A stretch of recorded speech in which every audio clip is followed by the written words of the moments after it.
नमस्कार, मैं हूँ रुचि शर्मा। वेब3 की तमाम बड़ी खबरें लेकर हाजिर हैं हम। सोलाना एनएफटीज के लिए टॉप मार्केटप्लेस मैजिक ईडन ने सोमवार देर रात 22 कर्मचारियों की छटनी की घोषणा की। कंपनी के वाइड रिस्ट्रक्चरिंग का हवाला देते हुए wider crypto economy harsh winter से जूझ रही है। 2023 की शुरुआत से हॉबी, कॉइनबेस, blockchain.com, crypto.com और लूनो सहित कई प्रमुख क्रिप्टो कंपनियों ने भी छटनी की घोषणा की है। डैपराडर के अनुसार मैजिक ईडन को सितंबर 2021 में लॉन्च किया गया था और ये एनएफटीज के लिए सोलाना ब्लॉकचेन के सबसे पॉपुलर मार्केटप्लेसेस में से एक बन गई है।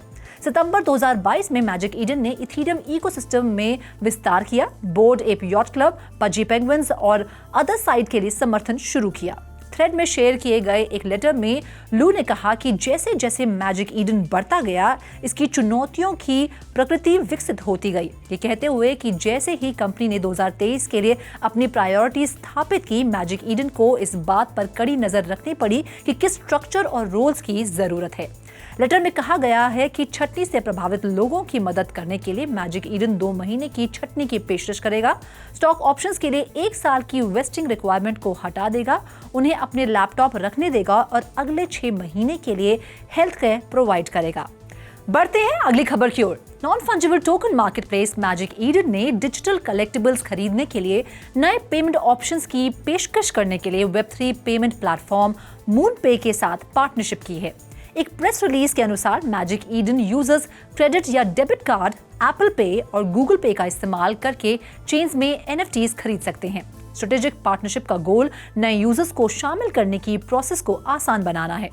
मैजिक ईडन के चीफ ऑपरेटिंग ऑफिसर जोजॉन रिन ने कहा, हमारा गोल एनएफटीज को सभी के लिए एक्सेसिबल बनाना है, जिससे लोग अपनी डिजिटल एसेट्स को ओन और कंट्रोल कर सकें। इस महीने की शुरुआत में मूनपे ने एनएफटी मार्केटप्लेस लुक्स रेयर के साथ मिलकर प्लेटफॉर्म के यूजर्स को मूनपे के जरिए क्रिप्टो करेंसीज खरीदने और बेचने की अनुमति दी, जिससे वे क्रेडिट कार्ड के जरिए एनएफटीज खरीद सकें। कंपनी ने नवंबर 2021 में $555 मिलियन जुटाए, जिससे उसे स्ट्रेटेजिक पार्टनरशिप का निर्माण जारी रखने की अनुमति मिली।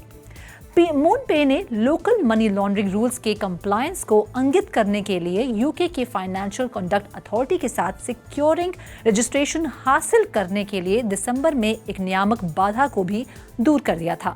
बाकी अहम खबरों के लिए करते हैं विशाखा का रुख।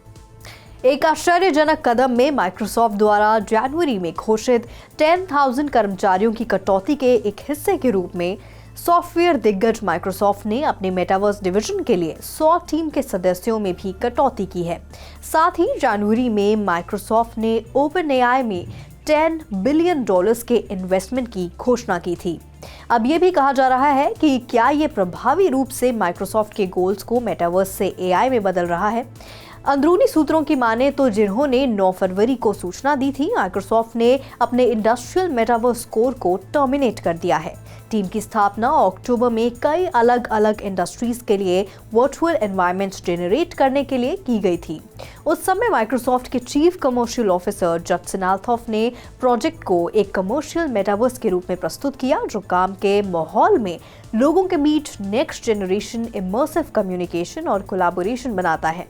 ये हेल्थ केयर और एनर्जी से लेकर फाइनेंशियल और रिटेल सर्विसेज तक हो सकता है। Over to you Sandeep. Switzerland की एक digital asset infrastructure company Taurus asset, जो यूरोप में फाइनेंशियल इंस्टीट्यूशंस की सर्विस पर फोकस करती है, उन्होंने सीरीज बी फंडिंग राउंड में $65 मिलियन जुटाए हैं। टॉरस ने मंगलवार को घोषणा की है कि एसेट्स के हिसाब से स्विट्जरलैंड का दूसरा सबसे बड़ा बैंक क्रेडिट सुइस ने इस राउंड को लीड किया है, जिसमें डॉच बैंक एसेट्स के हिसाब से जर्मनी का सबसे बड़ा बैंक है। पिटेक ग्रुप 218 साल पुराना स्विस प्राइवेट बैंक है और सिडार मुंडी वेंचर्स और tech focus Lebanese investment firm ने हिस्सा लिया था। कंपनी के मौजूदा इन्वेस्टर्स अरब बैंक स्विट्जरलैंड और इन्वेस्टीज के साथ सार्वजनिक रूप से listed Swiss real estate group भी इस राउंड में शामिल हुए। टॉरस के अनुसार स्विस फाइनेंशियल रेगुलेटर फिनमा ने लेन देन को मंजूरी दे दी है। कंपनी के 4 को founders Lamine Brahimi, Sebastien Desmoz, Oren Oliver Puder और जीन फिलिप ओमसॉन नए निवेश के बाद सबसे बड़े शेयर होल्डर्स बने हुए हैं। डेसिमोज ने एक इंटरव्यू में द ब्लॉक को बताया, यह एक माइनॉरिटी इक्विटी राउंड था। अप्रैल 2020 में कंपनी द्वारा सीरीज ए फंडिंग में $11 मिलियन जुटाने के लगभग 3 साल बाद सीरीज बी राउंड आता है। डेसिमोस ने कहा कि नया राउंड पिछले मई में शुरू हुआ था और इस महीने की शुरुआत में बंद हुआ है। निवेश में क्रेडिट सुइस की प्रमुख भूमिका उल्लेखनीय है क्योंकि बैंक ने अभी तक क्रिप्टो या डिजिटल एसेट्स स्पेस में ज्यादा निवेश नहीं किया है। द ब्लॉक के डील्स डेटाबेस के अनुसार सेक्टर में इसका एकमात्र निवेश फिनालिटी, एल्गो ट्रेडर और फंड्स डीएलटी है। तो आज के लिए बस इतना ही। ऐसी वेब3 से जुड़ी सभी खबरों को लेकर हम आपसे फिर मिलेंगे। तब तक के लिए देखते रहिए 3.0 TV।